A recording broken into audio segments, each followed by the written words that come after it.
Hello my friend, welcome to my YouTube channel. Let me introduce myself. My name is Yunita Laupada, you can call me Nita, and I'm one of the student of Tribuana Kalabah University and English Study Program. Nah baik, di video kali ini saya ingin menyampaikan beberapa hal yang saya dapatkan ketika melakukan kegiatan praktek mengajar dengan anak-anak. Dalam mengajar, mungkin kita sebagai seorang guru atau seorang pengajar memiliki banyak hal, memiliki banyak tantangan yang harus kita hadapi. Tantangan-tantangan ini juga terkadang bisa disebabkan karena faktor internal atau faktor dari dalam diri kita sendiri ataupun faktor eksternal dari lingkungan sekitar kita.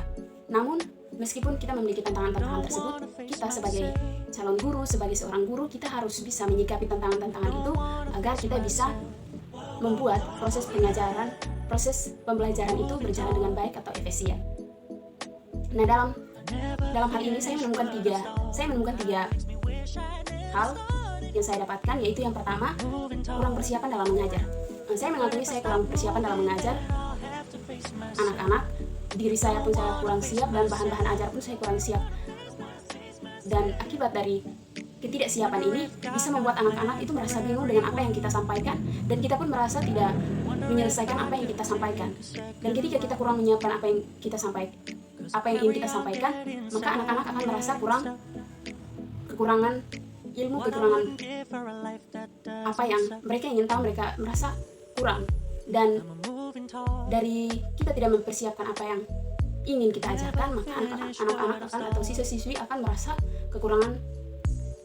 kurang dari sisi akademis. Nah, untuk itu kita sebagai seorang guru atau seorang pengajar, kita wajib mempersiapkan apa yang perlu kita siapkan untuk memberi ajaran kepada anak-anak. Jadi sebelum masuk kelas atau sebelum tahun pelajaran, kita harus mempersiapkan DPP atau bahan ajar yang layak untuk kita pakai dalam proses pengajaran.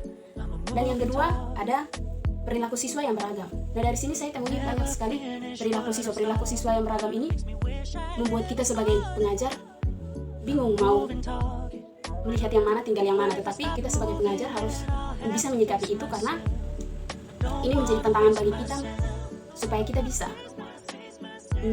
melihat anak-anak dengan baik.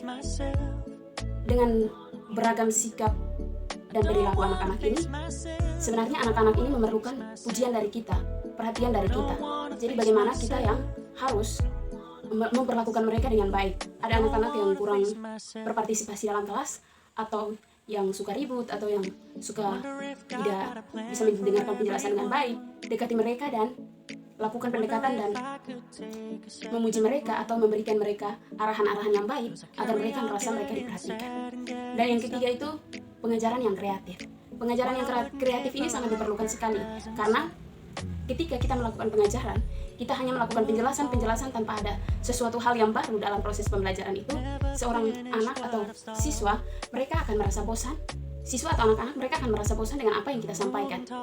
Maka dari itu kita harus berkreatif. Oh, saya harus melakukan pembelajaran dengan menggunakan video, menggunakan alat-alat pengajaran, media-media pembelajaran yang berguna, apalagi di era sekarang ini dengan masa di mana semua orang bisa menggunakan handphone untuk melakukan proses pembelajaran. Untuk itu kita perlu mempersiapkan apa yang menjadi tugas dan tanggung jawab kita. Tantangan-tantangan itu tidak menjadi penghalang bagi kita, melainkan itu menjadi sebuah acuan untuk kita berproses dalam sebuah tantangan untuk menjadi seorang yang betul-betul bertanggung jawab dalam tugas dan tanggung jawab. Demikian beberapa hal yang dapat saya sampaikan dari video saya sebelumnya bersama anak-anak. And thanks for watching. See you next time. Bye. Don't wanna face myself.